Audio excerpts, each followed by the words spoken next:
Bonjour et bienvenue sur Côte d'Ivoire Making Of. Aujourd'hui, je vais vous parler, je vais essayer de vous motiver si vous êtes en train de subir certaines choses que vous appelez malheur ou difficultés, ou certaines choses qui vous troublent. Si vous passez à travers un divorce, ou bien si vous avez perdu quelqu'un qui vous est cher, ou bien si rien ne marche autour de vous. Je vais vous dire une chose que vous devez retenir aujourd'hui, c'est que vous n'êtes pas seul. Cela arrive à tout le monde. Mais la différence entre vous, moi, et les 1%, 2% ou 3% de personnes qui sont qui arrivent à leur but, par exemple, ou bien qui sont riches, ou bien qui vivent mieux que vous, moi, peut-être, c'est que ces personnes-là sont capables de continuer leur vie et de rêver même quand c'est difficile. Je vais vous donner cette inspiration à travers ma propre vie, ce qui m'est arrivé et comment je m'en suis sorti. Et par cela, je vais vous donner la motivation d'accepter ce qui vous arrive. Parce que c'est pas... en Côte d'Ivoire, on dit « à quelque chose, malheur est bon ». Je n'avais jamais compris ça jusqu'à ce que je vais vous expliquer m'arrive. En 1999, comme si vous savez, dans mon pays, dans la Côte d'Ivoire, il y a eu beaucoup de troubles. Alors, un jour, je passe à travers... il y avait un barrage policier et puis je donne mes documents.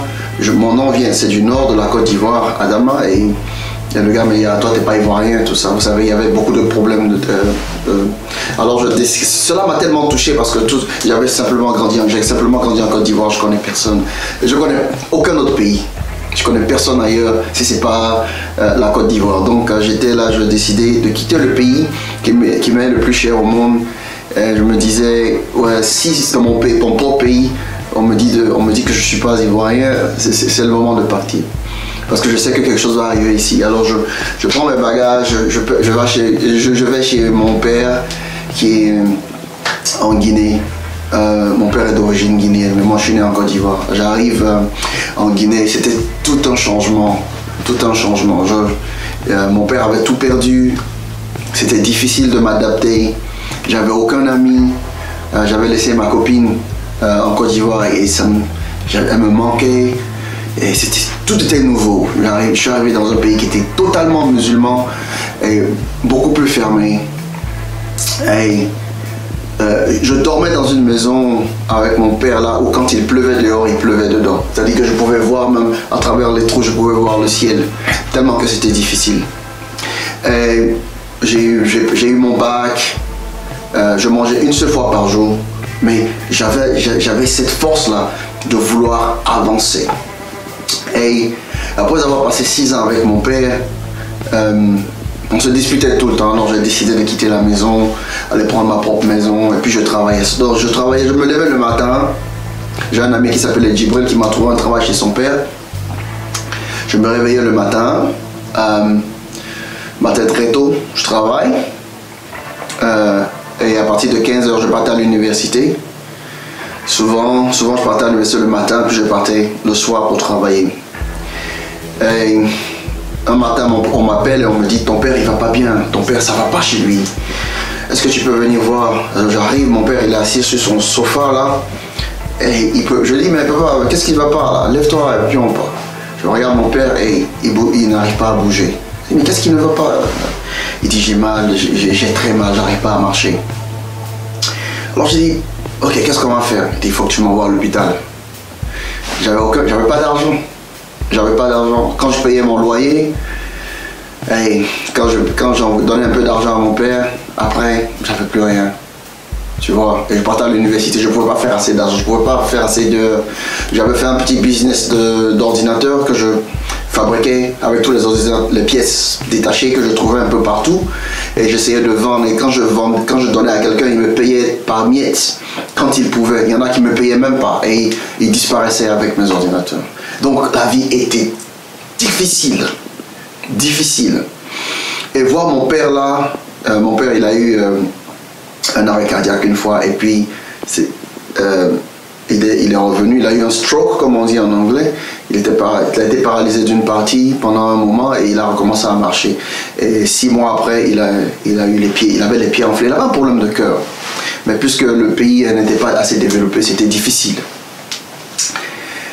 Et me voilà dans une situation. Alors je fais 10 minutes, 15 minutes, 20 minutes à marcher dans le voisinage.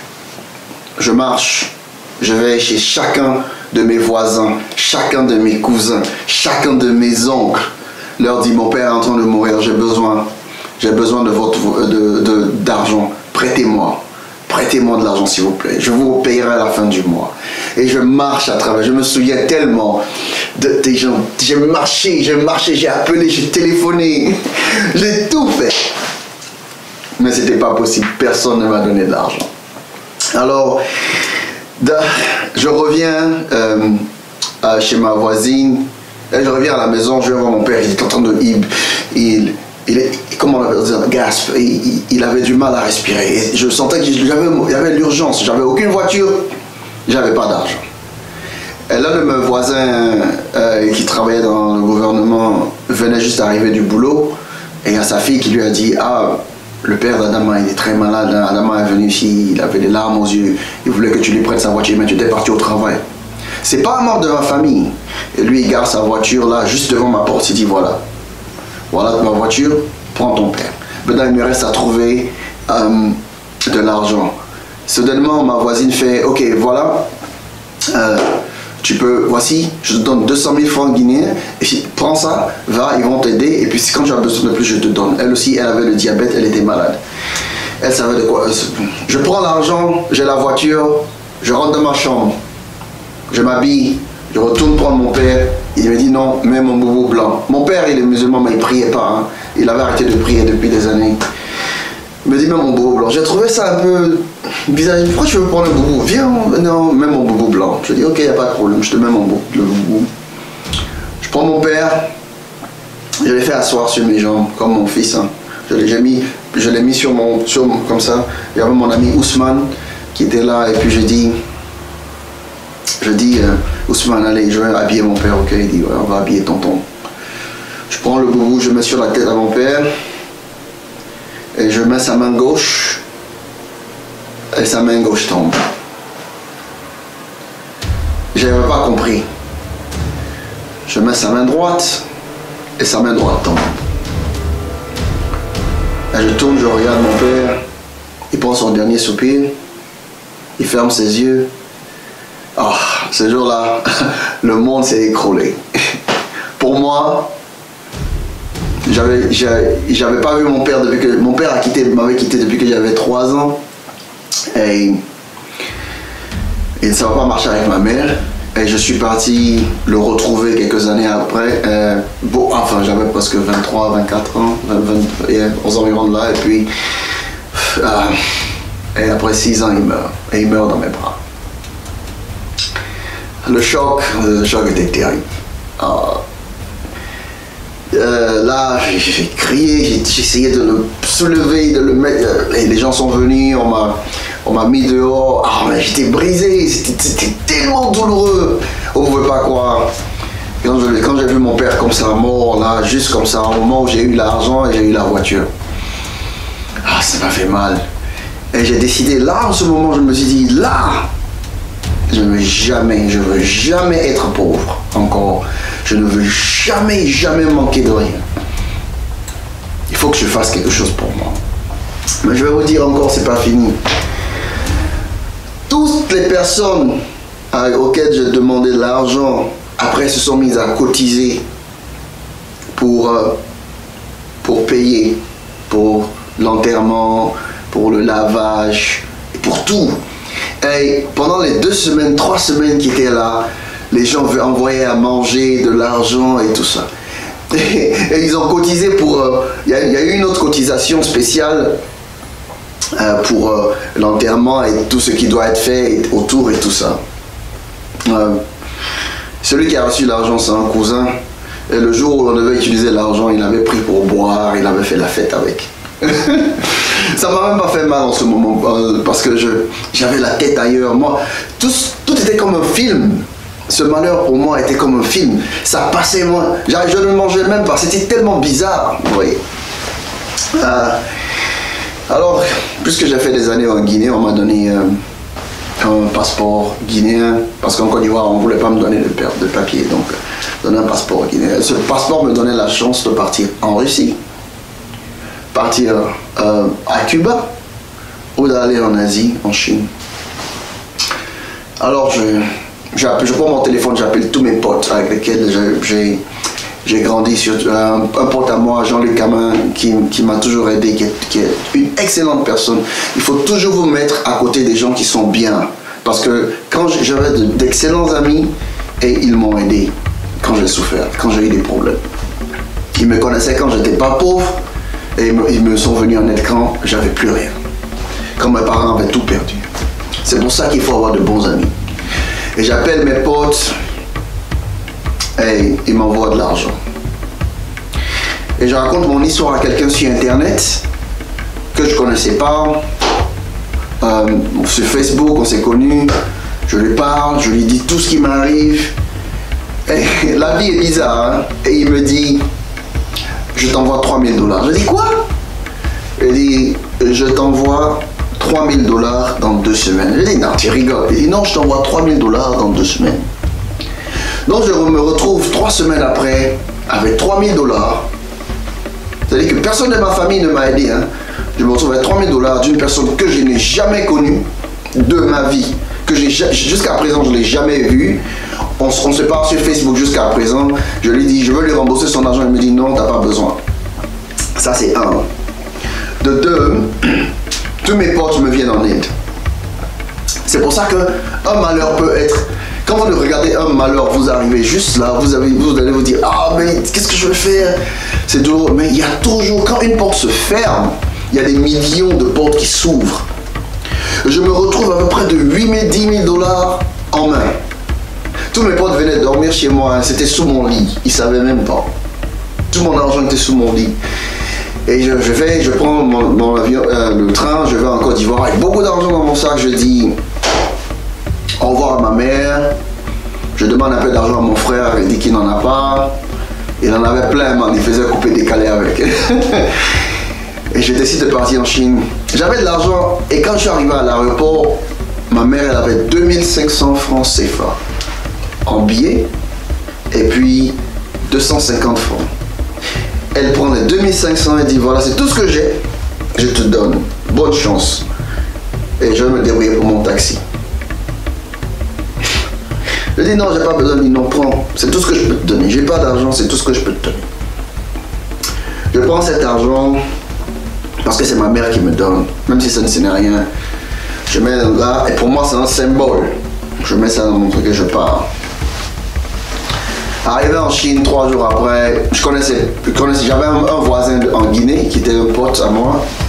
Et c'est lui que je connaissais, il était dans une autre ville chinoise et je l'appelle, je dis man, est-ce que tu peux venir me voir, je viens juste d'arriver en Chine. Mon cousin m'a dit qu'il m'aidera pour aller au Japon. Et voilà, mais il faut que je fasse escale en Chine pour voir un de ses potes et ils vont faire des documents et tout ça pour que je puisse aller au Japon. Donc j'avais l'argent nécessaire pour partir. J'avais tout.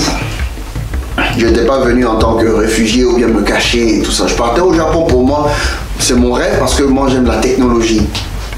Pour ceux qui connaissent, qui regardent toutes mes vidéos sur ma chaîne, ils savent que j'aime la technologie. Alors, mon ami vient, il passe 2-3 jours avec moi. Il savait que j'avais cet argent et tout.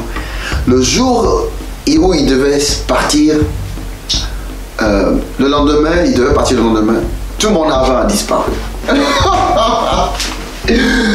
Tout mon argent, tout mon rêve, tout ce que tout ce que mes amis ont fait pour moi, toute l'aide que mes amis m'ont donnée et toute l'aide que cette personne-là que je connaissais pas m'a donnée, l'argent a disparu. La seule chance que j'avais qui me restait, c'est que j'avais mon sac, mon passeport à l'ambassade de Chine parce que je cherchais un visa en Hong Kong et la Chine. C'est la seule chose qui a fait que je suis resté en Chine. J'avais un visa valide. Un autre malheur. 3 mois après le décès de mon père, je me retrouve dans une situation encore plus merdique. Dans un pays où je connais personne, j'ai aucun ami, et le seul ami, la seule personne que je connaissais, il dit que c'est mon ami, vient de prendre tout mon argent. Et il est parti. Et j'appelle mon cousin au Japon, je lui dis, man, cousin, on m'a volé tout mon argent. C'est la dernière fois qu'il me parle. Jusqu'à présent, il ne m'a plus jamais parlé. Il ne sait même pas où je suis. Et c'est ça la vie. La vie va vous donner des coups. Mais il faut apprendre à se relever. Je fais 3 semaines et demie, presque un mois dans la rue. Presque un mois dans la rue. Je connais personne, j'avais tous mes bagages, je dormais souvent dans la mosquée. Souvent on me disait, hey, là. Je buvais l'eau à la mosquée, j'ai perdu du poids. Mais je ne savais pas quoi faire. Quand les policiers me demandent, ah, mais tu fais quoi dans la rue? Je dis non, j'ai un visa. C'est tout ce qui me restait, mon visa. Mais j'avais l'espoir. Il faut toujours avoir l'espoir. Il faut toujours avoir l'espoir. Il faut toujours être fort dans ce qui vous arrive. Et c'est ce que j'ai fait. Un jour, j'ai continué j'ai continué à avoir l'espoir, j'ai continué à garder mon focus sur mon avenir, garder mon focus sur ce que je veux. Souvent, il y a des jours où j'avais envie d'abandonner. J'avais mon billet retour, je disais, non, il faut que je rentre. C'est mieux, je peux rentrer, je connais plein de gens, ils vont m'aider. Mais je savais que personne n'allait m'aider parce que quand j'étais là-bas, personne ne m'aidait. Mais j'avais cette envie-là juste de rentrer. Ça n'en valait pas la peine. C'était trop dur. Mais je suis resté. 6 mois après, je suis devenu l'un des meilleurs DJ africains. Je connaissais rien, hein, mais j'ai juste appris. J'ai rencontré un Congolais qui était super bien. Il faut toujours rencontrer des gens, mettre autour des gens qui sont bien. J'ai rencontré plein d'Africains en Chine. Certains faisaient la drogue, certains couchaient avec les femmes pour l'argent et tout. Certains faisaient juste rien. Mais j'ai rencontré ce Congolais là qui était une excellente personne. Les gens le critiquaient parce qu'il était homosexuel. Mais moi je suis resté avec lui parce qu'il avait une vision pour moi. Il faut mettre autour de vous les gens qui pensent que vous êtes une bonne personne, les gens qui vous uplift your spirit, c'est-à-dire que des gens qui vous élèvent spirituellement, les gens qui vous donnent des idées, les gens qui vous poussent. Quand chaque fois que je parlais de rentrer, il me dit, Adam, tu ne peux pas rentrer. Pourquoi tu vas rentrer?